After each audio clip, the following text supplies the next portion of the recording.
لا حول ولا قوة إلا بالله العلي العظيم.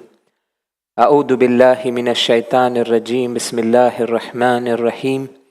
الحمد لله رب العالمين وبارئ الخلائق أجمعين وباعث الأنبياء والمرسلين، ثم الصلاة والسلام على أشرف الأنبياء والمرسلين حبيب إله العالمين أبي القاسم المصطفى محمد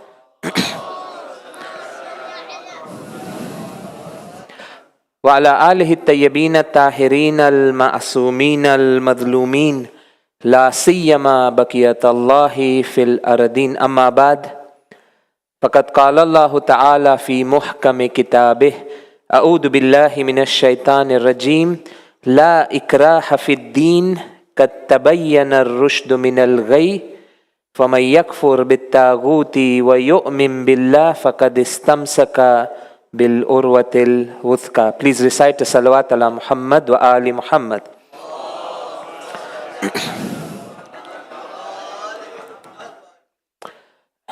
There was a scholar in one of the cities where he had traveled to give lectures. And the topic of his lectures was Taghut. Okay? So Taghut is a word, it's a concept discussed in the Holy Quran in the famous, the verse I just recited, وَمَن يَكْفُرْ بِالطَّاغُوتِ. Okay? So he had a series of lectures and he explained the concept, the meaning, what the Quran says about it. And his last session he said that we are going to have question and answers. Okay? So I have explained the whole topic, subject, the tafsir, the meaning, and in the last session, if people have questions, they can ask me. So he was seated there waiting for questions from the people. So one person stood up and said that, Maulana, I have a question. So he said, yes, Bismillah. So he said, this man, he stood up and he said that this tabut that you are speaking about, I didn't fully understand. So this scholar, he was like, Ya Allah, for like 5 nights I was speaking about taghut and I was explaining and everything, and this man, he was sitting here for all these nights and now he's asking me, this tabut that you are talking about, can you explain it properly? We may laugh at a story like this, and apparently it was a true story, this really happened to someone. But at times what happens is that there are concepts and words and ideas in the Holy Quran, in our Islamic literature, which what Quran means is something completely different. The idea I might have in my mind might be completely very different. And one of those concepts that people have a lot of misunderstanding about, we don't truly understand the meaning, the purpose of these concepts, are the concepts of Tabarra and La'an. Okay? We've always heard that Tawalla, Tabarra is part of our religion. La'an, you see it's there in our ziyarat. We do La'an on the enemies of Ahlul Bayt. So many times people think that Tabarra and La'an is actually using curse words and foul language with respect to the enemies of the Ahlul Bayt. Okay? In some places people think ke tabarra karu che etle su kare ke je dil ma awe, man ma awe, boli nakhe je dushmanani Ahlul Bayt che. But the problem with that is that for curse words and using foul language, there's another word in Arabic.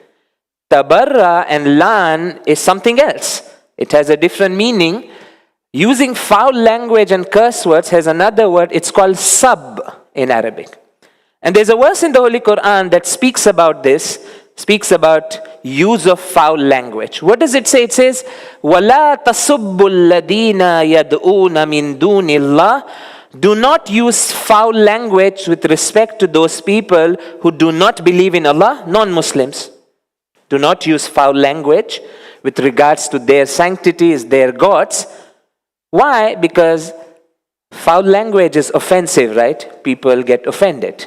Even if they are wrong, if you use foul language, demeaning language, insulting language, they get offended. What's the reaction? For yasubbullaha adwan bigayri ilm. They'll turn back and start cursing your God out of ignorance. Logic goes away. When emotions are high, when you insult someone, logic leaves the room. It just goes. And people become emotional, they become ignorant, and they reply back. And they think they are right. It says, وَكَذَلِكَ زَيَّنَّا لِكُلِّ أُمَّةٍ عَمَلَهُمْ. And in this manner, we have beautified actions of every nation for them. Okay. So this is very important, that tabarra and lan have a different meaning. It's there for a different reason. It's nothing to do with using like foul language, curse words, and these kind of things. And the first damage that happens when someone uses like foul language, demeaning language, is that their own personality goes down. Like it affects them the first before causing the social damage.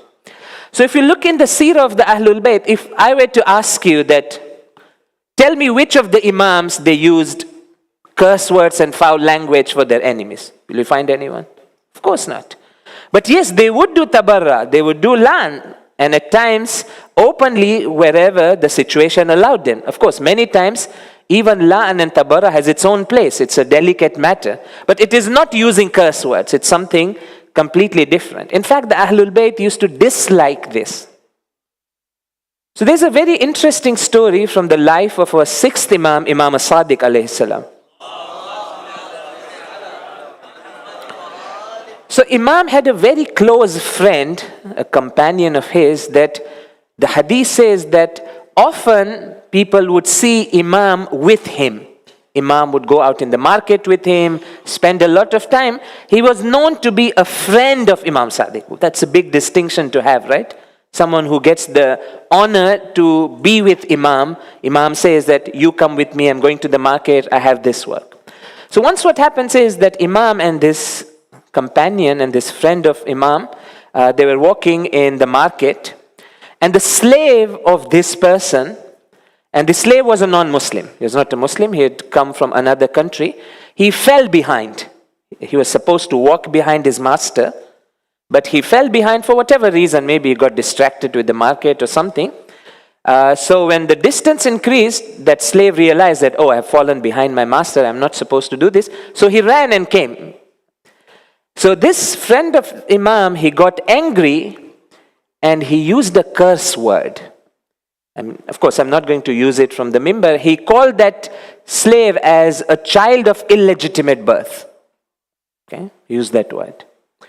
And he had justification for it. Like he meant it, he had justification for it. In his mind, he thought that these people are non-Muslims. They marry without a Shar'i nikah. They don't recite the nikah. So, of course, he's a child of illegitimate birth. So it's justified for me to call him what he is. That's what's in his mind. Imam as-Sadiq became so upset with use of this kind of language. He became so upset. The hadith says that Imam pushed him on the forehead with his hand. He was so upset. Okay? Of course, the anger of Ahlul Bayt is also divine. No one should think that Imam was upset or angry for any personal reason. This is like the divine anger showing in the Imam, through the Imam. So Imam was so upset, he pushed him a bit to show his disapproval, and he said that, don't use these words. Yes, they might be non-Muslims, but if they follow the tradition of their marriage, they are of legitimate birth. And this is used by the fuqaha to say that if any community marries based on their norms, they're all considered children of legitimate birth. There's nothing like that. And it is said that in that narration, it is said that after that incident, Imam Sadiq was never seen with this person another time. Like, it's kind of, Imam said that because of your usage of this kind of thing, now I'm not going to associate myself with you. So, Mu'mineen, brothers and sisters, La'an and Tabarra is something else. It's not it's not cursing, it's not using foul language. Because using foul language has a lot of repercussions. So I'm going to share another story. And this is a story I heard myself in person. I was present in that gathering from a very well-known top scholar in the holy city of Qom. He's a scholar of akhlaq, Ayatollah Tahriri. Okay? So we had gone to attend his lecture, and he was seated there. And someone asked this question about using curse words and doing sub with respect to the enemies of the Ahlul Bayt. It's not like for regular people. So he said that he quoted a story between himself and Ayatollah Bahjat. So he said, when I was young and I had come to the Hausa, I also had this question, and I went in the presence of Ayatollah Bahjat and I asked him that, what do you think about these people who use these openly curse words and foul language and these kind of things? He asked Ayatollah Bahjat because he wanted to know. So Ayatollah Bahjat replied saying that if because of use of these curse words and foul language, a Shia is oppressed or killed in another location, the person who initiated this kind of thing will be held responsible for the murder of that Shia. Because there was no need to do it. Like, yes, Tabarra and La'an is okay, but inciting emotions just because I want to feel good for a short period, without thinking the consequences for the other Shias in other parts of the world is very reckless. It's not something that we can be allowed to do. So now the question is that, okay, Tabarra is not foul words, curse language and all that. What is Tabarra? What is La'an? Of course, this is not the place for academic discussions and all, but I would use one hadith, which is very beautiful. It's a hadith from our sixth Imam, Imam as-Sadiq alayhi salam.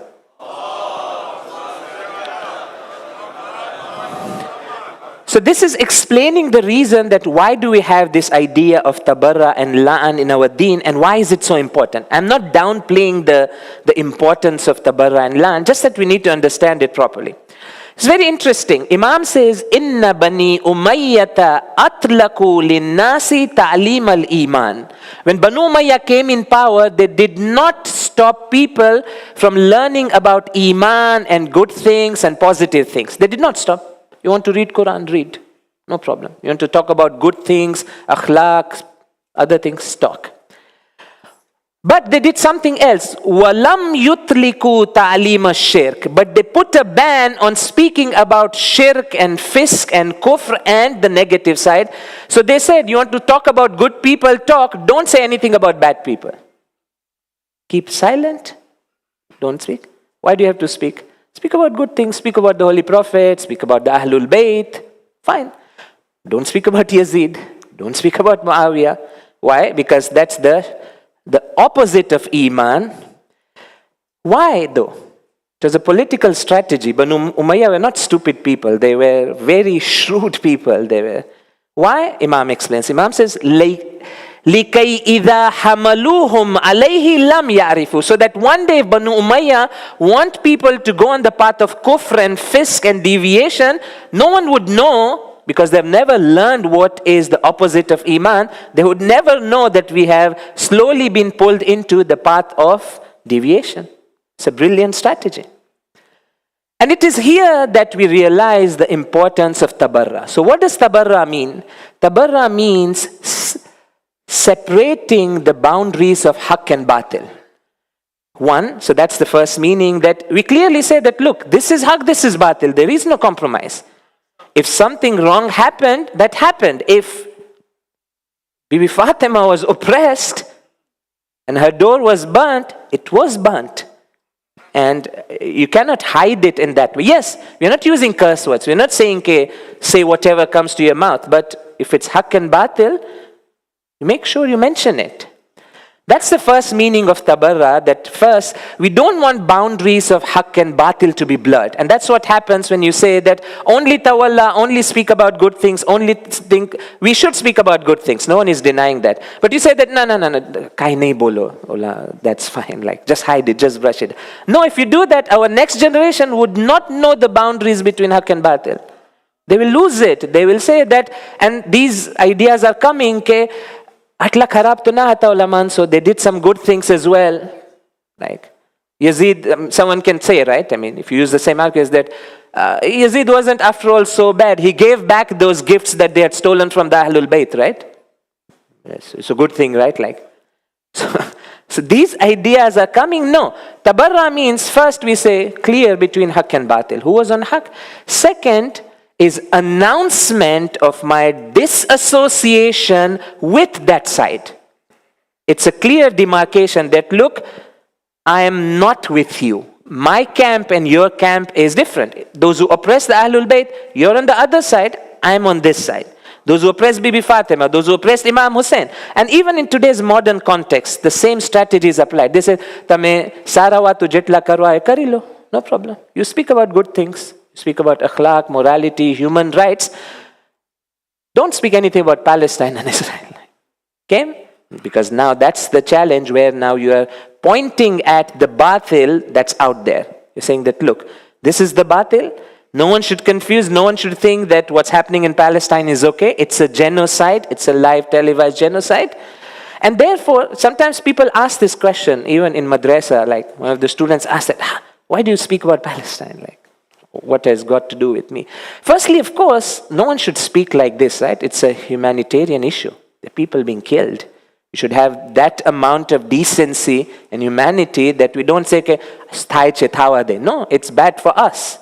But more important that, I'm just giving an example. Today, the Palestinian issue becomes a criteria of taking a stance regarding haq and batil. Otherwise, the boundaries will become blurred. If we don't identify the oppressor to be the oppressor and evil people to be evil people, then you know what will happen? People say this, that yes, we know America is doing all the oppression and everything. Paisa pan Africa ma ghana ape che. They're giving a lot. US aid, right? Although the good thing is that Trump even shut that down, basically. So there was a time people had very good opinion. Public opinion in Africa, even in a place like Tanzania, is very positive about Americans. Why? US aid. They're sending money, they think. But now that being shut down and their true colors being shown, now everyone knows that which camp and which side we have to pay attention. And that's the tricky part, Momini. And I'm going to share a passage from Nahjul Balagha from Amirul Mu'mineen, Imam Ali alayhi salam.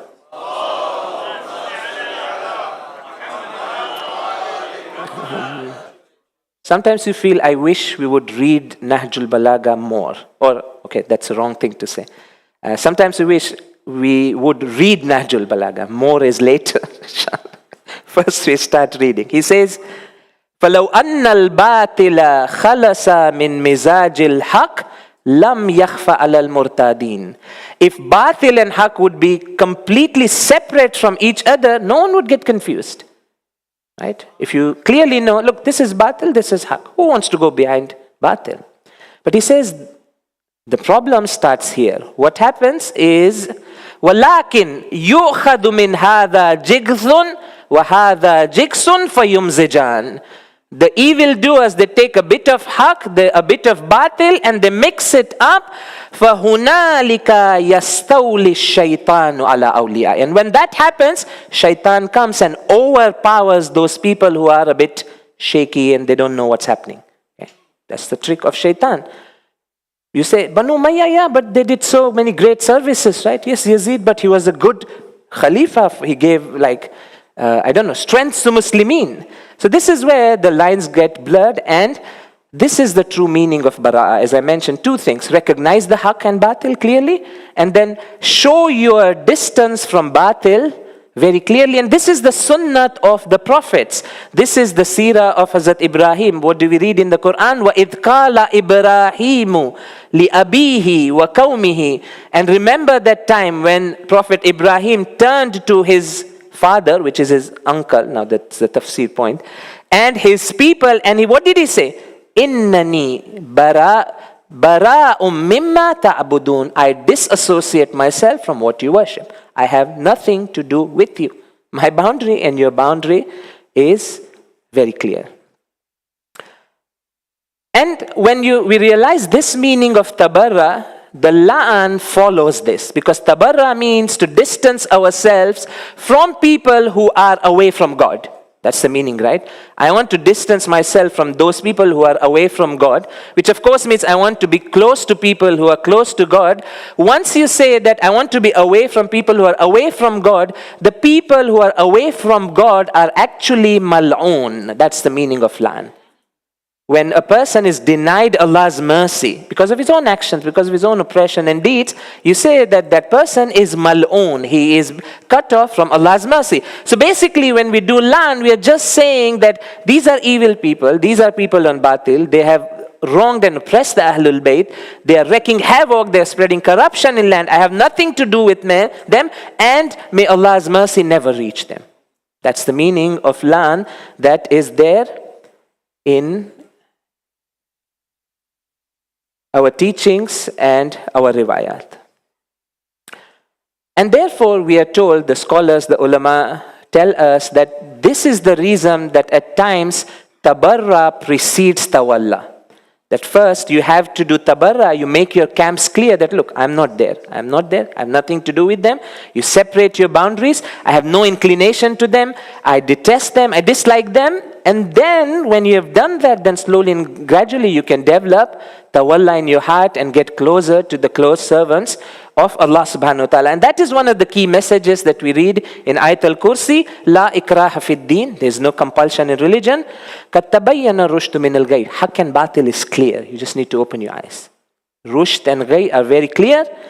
But then it says the practical strategy after recognizing haqq and batil is step number 1, فَمَن يَكْفُرْ بِالطَّاغُوتِ, you distance yourself from taghut.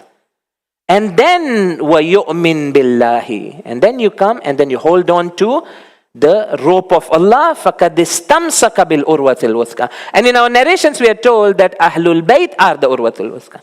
Okay? The rope of Allah which will take us to Allah subhanahu wa ta'ala, Urwatul Wuthqa, are the Ahlul Bayt. And this is the reason that we have so much importance given in our traditions, in our deen, our madhab, that tabarra is very important. Marking these boundaries and not allowing haqq and batil to be mixed is very important. जी मोमिनीन, जब तक इंसान तबर्रा ना करे, जो खुदा के दुश्मन है उनसे दूरी इख्तियार ना करे, वो वादी तवल्ला में दाखिल नहीं हो सकता. और आज की जो रात है, शब-ए नूह में रबीउल अव्वल है, मुख्तलिफ उन्वान है इस रात के. एक उन्वान है इस रात को, इस जो दिन आएगा उसे कहा जाता है ईद ज़हरा सलामुल्लाह अलैहा.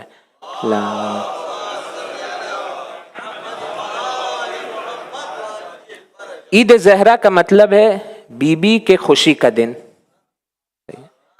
और उसका लाजमा ये है कि जब बीबी खुश होगी हम भी खुश होंगे, और जिस वजह से बीबी गमगीन होगी हम भी गमगीन होंगे. यही एक शिया की हकीकी अलामत यही है, इन्ना शियातना यफरहूना बिफरहना व यहज़ुनूना लिहुज़्निना. बाकी गम खुशियाँ जिंदगी में आती रहती हैं, इतनी अहम नहीं है, लेकिन जहाँ अहले बैत खुश है, एक मोमिन का दिल खुद ब खुद खुश हो जाता है. और यही राबता है जो हमें अहले बैत के साथ, बीबी फातिमा सलामुल्लाह अलैहा के साथ बरकरार करना है, कि तबर्रा भी हो. और इंसान सिर्फ तसव्वुर करे कैसे इंसान तबर्रा ना करे उन जालिमीन से जिन्होंने आकर वो गुस्ताखी की बीबी के दर. बड़ा सख्त मकाम. देखिए, हम मसाइब में सुनते रहते हैं कि जो जिस्म पर जुल्म हुआ, मोहसिन शहीद हुए, बीबी का जिस्म मजरूह हुआ, और वो मसाइब अपनी जगह पर है, लेकिन इंसान तसव्वुर करे कि किसके निस्बत ये गुस्ताखी हो रही है. देखिए, मकाम इंसान तसव्वुर करे कि देखिए कोई मामूली घर नहीं है, ये वो घर है, ये वो दर है जहाँ रसूलुल्लाह आकर मुसलसल सलाम देते थे. अस्सलामु अलैकुम या अहल बैतिन नबुव्वा व मादिनिर रिसाला व मुख्तलिफिल मलाइक. जब बीबी वारिद होती थी एहतराम में खड़े हो जाते थे. बड़ी अजीब बात है. बीबी का लक़ब है उम्मे अबीहा. ये वो नहीं है, सिर्फ ऑनररी टाइटल्स नहीं है कि बस बीबी बेटी थी रसूलुल्लाह की तो एहतराम में.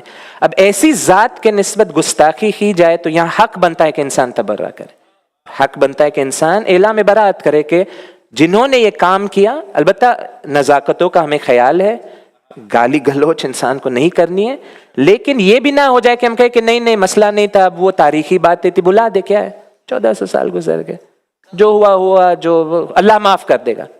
ठीक है, तो वो जवाब भी दिया ना उसने कि अगर अल्लाह उन्हें माफ़ कर सकता है तो हम तबर्रा कर रहे, कोई मुश्किल है, हमें भी माफ़ कर दे. अगर यही जवाब देना है, अगर यही जवाब देना है कि अल्लाह उन्हें माफ़ कर देगा, तो हम भी यही कहेंगे कि हमें भी माफ़ कर देगा. अगर सबको माफ़ करना है तो फिर कर दे, क्या मसला है उसमें ना. मसला देखे, मसला कोई सिर्फ इमोशनल मसला नहीं है, अलबत्ता इमोशनल भी है, इसमें एहसासात भी है, लेकिन एक दीन का मसला है, हक व बातिल का मसला है. अगर हक के बीबी फातिमा वाज़े ना किया जाए तो दीन में इन्हिराफ आ जाएगा. हक और हक का जो रास्ता है वो खत्म हो जाएगा. ये बस एक जज्बाती मसला नहीं है. तो आज यकीनन जो रात है वो बीबी की खुशी की रात है. لیکن انسان اور ہم خوش ہوتے ہیں، ممکن ہے بعض جگہوں پہ شعر شاعری ہوتی ہے، البتہ اس دائرے میں رہ کر انسان کرے جو شریعت نے کہا ہے، جو علماء کرام مراجع نے تاکید کی ہے، تو انسان خوش ہو اس میں کوئی.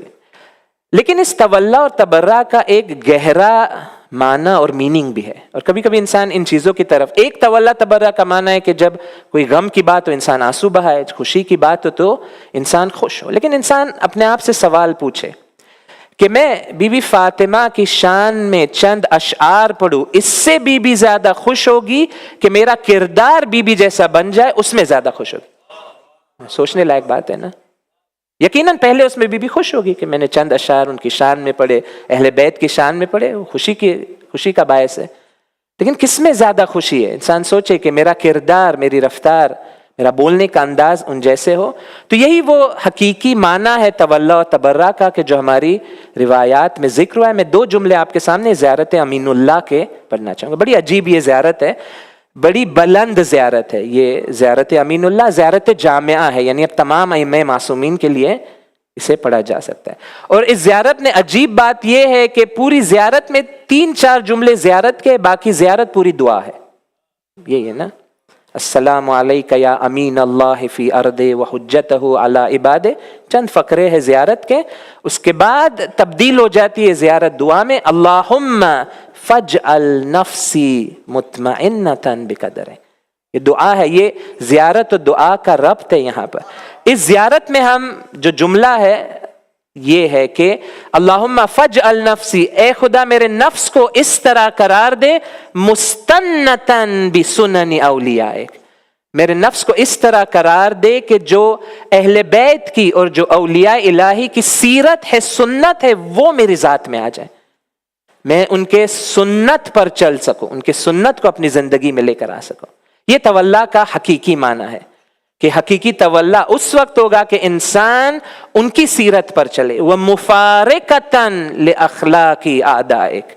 اور تبرہ کا حقیقی معنی، گہرا میننگ، ڈیپر میننگ یہ ہے کہ انسان جو دشمنان اہل بیت ہیں ان کے اخلاق سے اپنے آپ کو دور رکھے. جو اخلاق دشمنان، یعنی یقیناً میں آپ مومنین سے نہیں کہتا، انسان خود اپنے بارے میں سوچے کہ قیامت کے دن انسان جائے، دل میں محبت بی بی فاطمہ ہو، لیکن کردار دیکھا جائے تو جو دشمنان بی بی فاطمہ ان سے میل کھا رہا ہے، تو بڑی شرمندگی کا انسان کے لیے مقام ہوگا. تو جو حقیقی تولا ہے، تبرہ ہے، وہ عمل میں انسان دکھائے دے. ظاہری تولا تبرہ بھی انسان کے پاس ہو، لیکن کوشش کرے کہ وہ اپنی زندگی میں، اپنی سیرت میں اسے اختیار کرے. ہم سب جانتے ہیں کہ یہ ایام بھی شروعات شادی، ماشاءاللہ شادیوں کے ایام وغیرہ ہے. تو اس میں اس حوالے سے بھی کہ جو ائمہ معصومین کی، مخصوصاً بی بی فاطمہ سلام اللہ علیہا کی سیرت تھی، گھریلو معاملوں کے بارے میں آج ہم کافی چیلنجز فیس کر رہے ہیں، گھریلو روابط اور مسائل. انسان کوشش کرے کہ ان کی سیرت کو، ان کی سنت کو پہچانے اور اس پر عمل کرے. بس میں ایک نقطہ بیان کر لوں، وہ یہ ہے کہ زوجہ، بیوی اور شوہر، ہسبینڈ اور وائف میں احترام ہونا چاہیے. ایک تو محبت کا رابطہ ہے، لیکن ساتھ ساتھ انسان آنر کرے، رسپیکٹ کرے، ایک دوسرے کے احترام کا خاص خیال رکھے. اب دیکھیں کہ جیسے ایک دوسرے سے بی بی فاطمہ اور امیر المومنین ایک دوسرے کو مخاطب ہو کر، مثلا بی بی فاطمہ غالباً کہتی تھی کہ یا امیر المومنین، نام سے نہیں، ابو الحسن بھی پکارتی تھی بھی، لیکن یا امیر المومنین. امیر المومنین خاص احترام دکھاتے، کہتے کہ یا بنت رسول اللہ، یعنی البتہ فاطمہ بھی کہتے زوجہ تھی، لیکن غالباً یہ ہوتا تھا کہ یا بنت رسول اللہ، کہ آپ کا جو نسبت ہے رسول اللہ سے اس کا میں احترام کرتا ہوں. تو انشاءاللہ یہ ہم کوشش کریں کہ ان چیزوں کا خیال رکھیں. بس آخری چند جملے، کیونکہ آج کی رات منسوب ہے ہمارے وقت کے امام زمانہ عجل اللہ تعالی فرجہ شریف سے.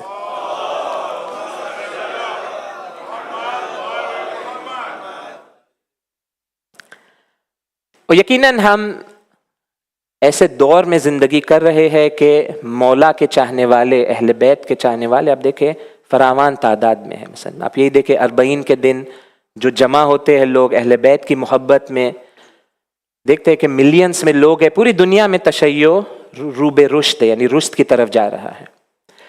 لیکن انسان ایک سوال کرے، میں چاہتا ہوں کہ چند منٹ، کیونکہ یہ مجالس کا ایک مقصد یہ کہ انسان بیٹھ کے ذرا سوچے، ذرا غور و فکر کرے. ایک چیز کے بارے میں آئے ہم سوچے کہ اگر مولا کے اتنے چاہنے والے ہیں تو کیا وجہ ہے کہ امام کا ظہور نہیں ہو رہا؟ سوال ہے نا، انسان پوچھے، اگر اتنی تعداد میں چاہنے والے ہیں، محبت کرنے والے ہیں، تو ظہور کیوں نہیں ہوتا؟ اور یقیناً یہ ہمارا سب سے بڑا غم ہے کہ ہم جی تو رہے ہیں لیکن ہمارے زمانے کے امام غیبت میں۔ تو ایک بڑا خوبصورت جملہ ہے، شیخ توسی علیہ الرحمہ نے اسے بیان کیا کہ پوری حقیقت امام وقت کی، ہماری اور ہمارے ان سے رابطے کی، ان 3 چھوٹے جملوں میں انہوں نے اس کا خلاصہ کیا۔ کہا وجودہ لطف، امام زمانہ کا وجود خدا کی رحمت ہے ہمارے لیے، وتصرفہ لطف آخر، اور ان کی توجہ ہمارے طرف یہ مزید رحمت ہے، وعدمہ منا، اور امام کے غیبت کی وجہ ہم ہیں امام کے غیبت کی وجہ۔ بلا خود امام تو چاہتے ہیں کہ ظہور ہو اور آ کے انسانیت کی ہدایت کرے، تو انسان یہ سوال کرے کہ کیا وجہ ہے کہ اتنے چاہنے والے ہیں لیکن امام کا ظہور نہیں ہو رہا؟ اس کا جواب ایک لفظ ہے، وہ یہ ہے کہ چاہنے والے بہت ہیں اور امام چاہنے والوں کو بہت پسند کرتے ہیں، اور چاہنے والوں کا ہونا ضروری ہے، لیکن چاہنے والوں کے ہونے سے امام کا ظہور نہیں ہوگا۔ اس وقت امام کا ظہور ہوگا کہ جب امام کو کثیر تعداد میں، سفیشینٹ تعداد میں ناصر اور مددگار ملے۔ اور دیکھیں یہی تو آرزو تھی انبیاء کی، انبیاء کے چاہنے والے بہت تھے لیکن مدد کرنے والے ناصر کم ملے۔ دیکھیں حضرت عیسیٰ کیا کہتے ہیں، فَلَمَّا أَحَسَّ عِيسَى مِنْهُمُ الْكُفْرَ، جب حضرت عیسیٰ نے دیکھا کہ معاشرے میں کفر اور فساد پھیلتا جا رہا ہے، کیا کہا؟ من انصاری الی اللہ، کون ہے جو میری مدد کرے گا اللہ کی راہ میں؟ کتنے ملے؟ وہ جو ڈسائپلز تھے، اپوسلز تھے، انہوں نے جواب دیا، قال الحواریون نحن انصار اللہ، انہوں نے جواب دیا۔ دیکھیں علی کو مالک اشتر چاہیے، صحیح ہے، امام علی کے چاہنے والے بہت تھے۔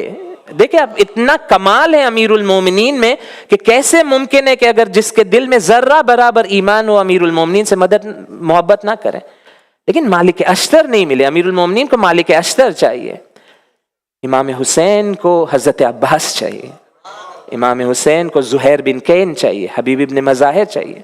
انسان کبھی تصور کرے، توجہ کرے کہ جب عصر عاشور کا وقت آ گیا، امام تک و تنہا تھے، امام حسین وتر الموتور ہے، تو امام نے جب اس کے پہلے کے ندائے استغاثہ بلند کی اور نصرت طلب کی، رخ کیا گنج شہیدہ کا اور شہدائے کربلا سے مخاطب ہو کر کہا کہ اے میرے شیرو، مالی انہدیکم فلا تجیبونی، میں تمہیں پکار رہا ہوں تم کیوں جواب نہیں دیتے؟ مالی انادیکم فلا تجیبونی، کیونکہ یہ ناصر تھے، یہ وہ ناصر تھے جنہوں نے اپنی جان کو امام حسین کے راہ میں قربان کر دیا۔ جب دیکھا کہ کوئی جواب نہ آیا تو وہ صدا بلند کی، حل من ناصر ینصرنی حل من مغیث یغیثنی، اور یہی صدا آج بھی جاری ہے کہ امام حسین کربلا میں امام مہدی کے لیے ناصر ڈھونڈ رہے ہیں، ناصر تلاش کر رہے ہیں۔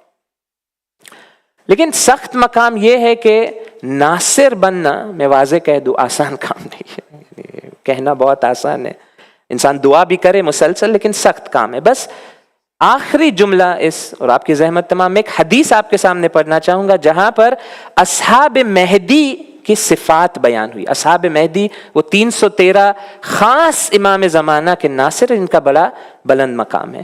تو یہ روایت ہے ہمارے چھٹے امام صادق علیہ السلام سے۔